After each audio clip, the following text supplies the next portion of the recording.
ગગન online એકેડમીમાં આપનું હાર્દિક સ્વાગત છે। તો આજથી આપણે શરૂ કરી રહ્યા છીએ વિભાગ નંબર સીના પ્રકરણ નંબર 5ના દાખલા। તો મોડું ન કરતાં ફટોફટ કરીએ સોલ્યુશન। તો અહીં આપણા જોડે એનમું પદ આપેલ છે 5 ઓછા 6n, બરાબર મિત્રો। હવે વિચાર કરો કે અહીં આપણે એન પદોનો સરવાળાની વાત કરી છે, તો સ્વાભાવિક છે કે એન બરોબર તો શું થશે, એન જ થશે। અને પ્રથમ પદ શોધવું છે એટલે હું એન બરોબર 1 મૂકું તો 5 ઓછા 6 કૌંસમાં 1 થશે। તો 5 ઓછા 6 એકા 6, તો 5માંથી 6 ના જાય, 6માંથી 5 જશે એટલે 1 પણ કેવા માઇનસ। તો આપણા જોડે A1 એટલે આપણા જોડે એ કહેવાશે અને આપણું જે એનમું પદ છે આપણા માટે એલ કહેવાશે, બરાબર છે મિત્રો। તો અહીં આપણે એસએનનું સૂત્ર લખીએ n/2 કૌંસમાં a પ્લસ એલ લખ્યા, બરાબર છે। તો એનની કિંમત તો એન જ છે, ભાગ્યા 2 લખ્યા। પહેલું પદ આપણા જોડે શું છે, પહેલું પદ આપણા જોડે -1 છે, એટલે છેલ્લું પદ શું છે 5 ઓછા 6n, બરાબર। n/2 લખ્યા, અને વ્યવસ્થિત લખીએ તો -6n પહેલાં લખ્યા, 5માંથી 1 જશે તો 4 પણ કયા +4। હવે તમે જોઈ શકો છો આમાંથી 2 કોમન નીકળે, તો 2 કોમન નીકાળું તો -3n + 2 આવે। આ 2 અને આ 2 ઉડી ગયા, એન અંદર ગુણાશે એટલે -3n² થશે, એન અહીંયા ગુણાશે એટલે શું થશે 2n। તો આપણે દાખલો જે છે એનો જવાબ શું આવશે મિત્રો, -3n² + 2n, બરાબર છે।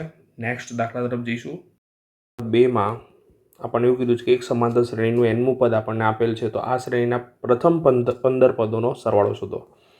તો અહીં આપણે an બરોબર આપણને શું આપ્યું છે 9 - 5n, એટલે અહીં આપણે પહેલું પદ a1 જે છે એ શોધીશું, બરાબર છે। તો a1 બરોબર શું થશે મિત્રો, ખાસ ધ્યાન રાખજો, એ આપણા માટે પહેલું પદ એ કહેવાશે।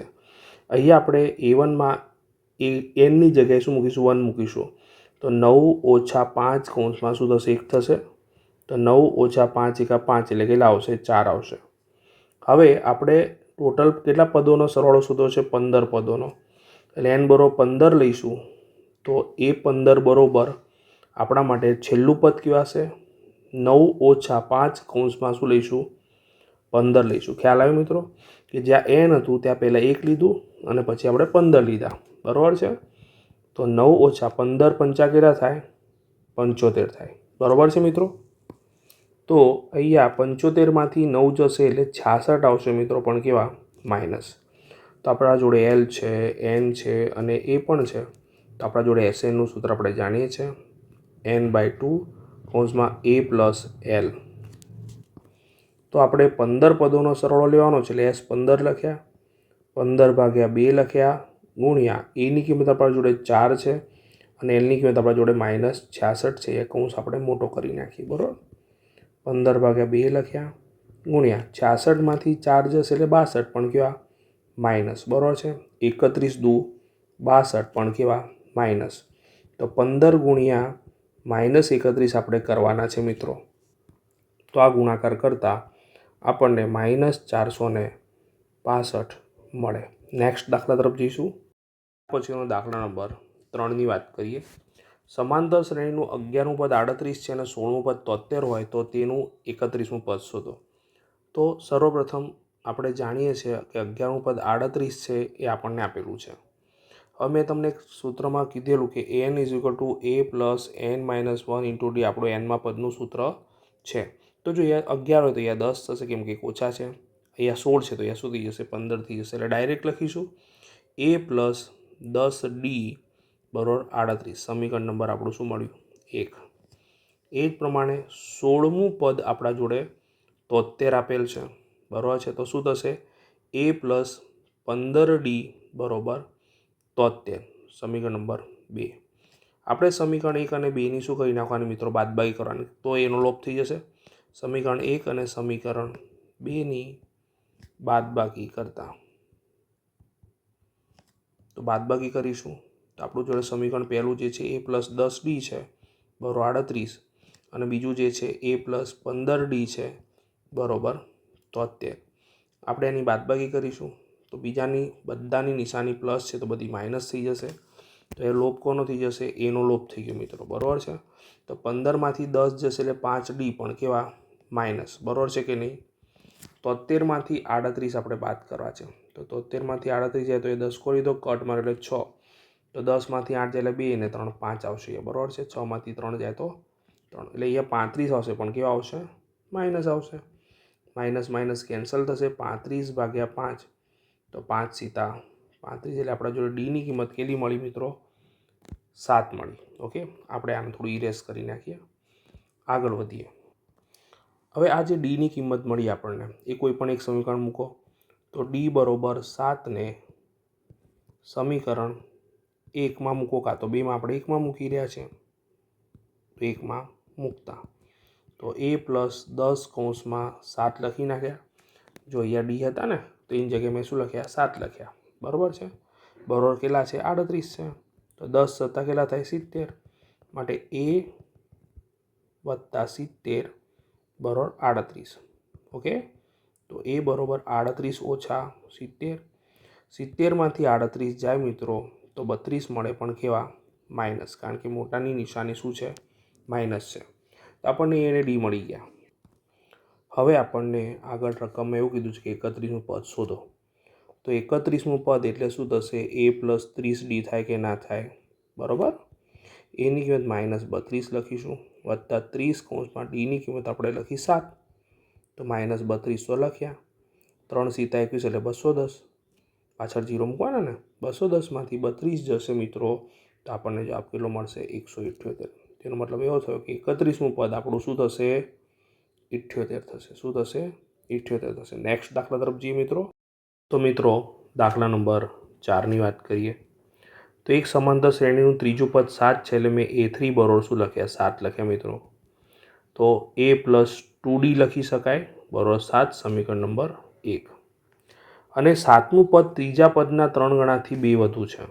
તો એ ડાયરેક્ટ પદનું ટોટલ આપ્યું નથી, તમને કન્ફ્યુઝ કરવા માટે કીધું છે. તો 7મું પદ એના ત્રીજા પદ જે છે એના 3 ગણાથી કેટલું છે? 2 વધુ છે. તો સમજો a7 તો લખતા જ રહીશું જોડે. ત્રીજું પદ શું હતું આપણા જોડે? 7 હતું મિત્રો, બરાબર, વત્તા 2. 3 સીતા 21 એટલે a7 બરોબર 3 સીતા 21 ને 2 કેટલા થશે? 23. હવે 7મું પદ એટલે શું લખાય? a + 6d. બોલો, થઈ ગયો દાખલો ઇઝી એકદમ. આગળના દાખલા જેવો. તો આપણે શું કરીશું? સમીકરણ 1 અને 2ની બાદબાકી કરીશું. એ વાક્ય લખજો તમે. તો 1 અને 2ની બાદબાકી કરીએ હવે. તો અહીંયા શું થશે? a + 2d બરોબર 7 અને a + 6d બરોબર 23. બાદબાકી કરવાના છીએ આપણે. માઇનસ થઈ જશે બધાની નિશાની, પ્લસ છે એટલે. તો લોપ કોનો થઈ ગયો? આગળના દાખલાની જેમ એનો લોપ થઈ ગયો, બરાબર. તો હવે શું થશે? 6d અને 2d અસમાન ચિહ્ન, 4d થશે બાદબાકી, પણ મોટા નિશાની માઇનસ. 23માંથી 7 જશે એટલે 16 વધશે, પણ કેવા? માઇનસ. તો d બરોબર માઇનસ માઇનસ પ્લસ થઈ જશે, તો કેન્સલ થઈ જાય, એટલે છેદમાં 4 આવી ગયા, ચોખ્ખું ચોખ્ખું 16. તો આપણને ડીની કિંમત શું મળી મિત્રો? 4 મળી. હવે આ ડીની કિંમત કોઈ પણ એક સમીકરણ મૂકીએ તો સમીકરણ 1માં વાક્ય રચના લખજો મિત્રો. ડી બરોબર 4 મૂકતા તો a લખ્યા +2, ડીની જગ્યાએ શું મૂક્યા? 4 મૂક્યા, બરોબર 7. ફરીથી એકવાર કહું છું, ગઈ વખતની જેમ આ ડી છે તે આપણે શું મૂક્યા? 4 મૂક્યા છે. શું મૂક્યા છે? 4 મૂક્યા, બરાબર છે. તો માટે a + 4 દુ 8 બરોબર 7. 8 સામે જશે એટલે માઇનસ થશે, એટલે a બરોબર 7 ઓછા 8, એટલે આપણને જવાબ કેટલો મળશે? એનો -1. તો અહીંયા મિત્રો આપણને a અને d બંને મળી ગયા છે. આપણે આવું કેમ કર્યું? કારણ કે આપણે 20મું પદ શોધવું છે. તો 20મું પદ a20 થાય, જેમાં મેં તમને કીધું એ પ્રમાણે 20 છે તો એક ઓછો થશે એટલે 19d. એની કિંમત આપણે જોડે -1 છે, વત્તા 19. ડીની કિંમત કેટલી છે? ડીની કિંમત આપણા જોડે કેટલી છે મિત્રો? 4 છે. તો 19 ચોક કેટલા થશે? 76 થશે, બરાબર છે. 76માંથી 1 જાય તો 75, એટલે કે મિત્રો 20મું પદ જે છે શું હશે?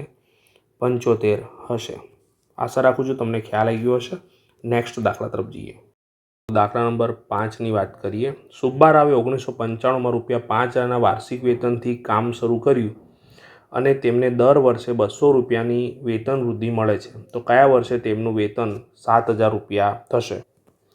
તો વિદ્યાર્થી મિત્રો, અહીં આપણને જે સુબ્બારાવ જે છે એમણે જ્યારે નોકરી જોઈન કરેલી છે, બરાબર છે, કામ શરૂ કર્યું ત્યારે એમનું જે વેતન પગાર જે છે એ ₹5000 છે. એટલે પ્રથમ પગાર જે છે 5000 છે, એટલે પ્રથમ પદ શું આવશે? 5000.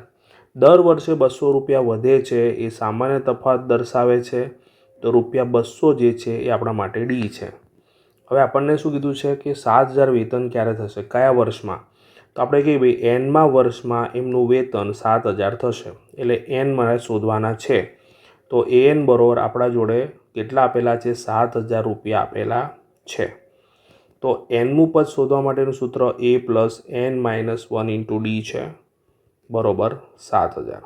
ઓકે, એની કિંમત મિત્રો આપણા જોડે કેટલી છે?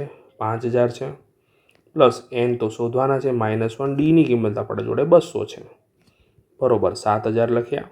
ઓકે, 5000 સામે જશે, આને હું વ્યવસ્થિત લખું 200 કૌંસમાં n-1 બરોબર 7000 માઇનસ 5000. તો 7000માંથી 5000 જશે એટલે કેટલા વધે મિત્રો? 2000 વધશે. કેટલા વધશે? 2000.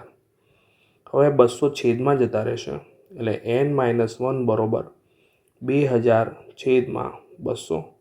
0 0 ઉડી ગયા, 2 દાન 20. તો મિત્રો અહીં n-1 બરોબર 10 આવ્યા, એક સામે જશે એટલે n બરોબર 10 વત્તા 1 થશે, માટે n બરોબર 11. તો છેલ્લે આપણે મિત્રો વાક્ય લખીશું કે 11મા વર્ષમાં, બરાબર છે, 11મા વર્ષે તેમનું વેતન કેટલું થશે? 7000 રૂપિયા થશે, બરાબર છે. તો આશા રાખું છું મિત્રો તમને આ 5 દાખલામાં ખબર પડી ગઈ હશે.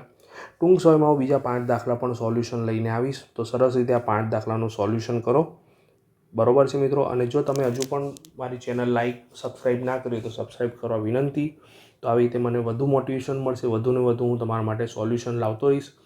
યાદ રાખો, માર્ચની જે પરીક્ષા હશે એના પણ હું સોલ્યુશન મૂકવાનો છું ખૂબ જ ઝડપથી, બરાબર છે.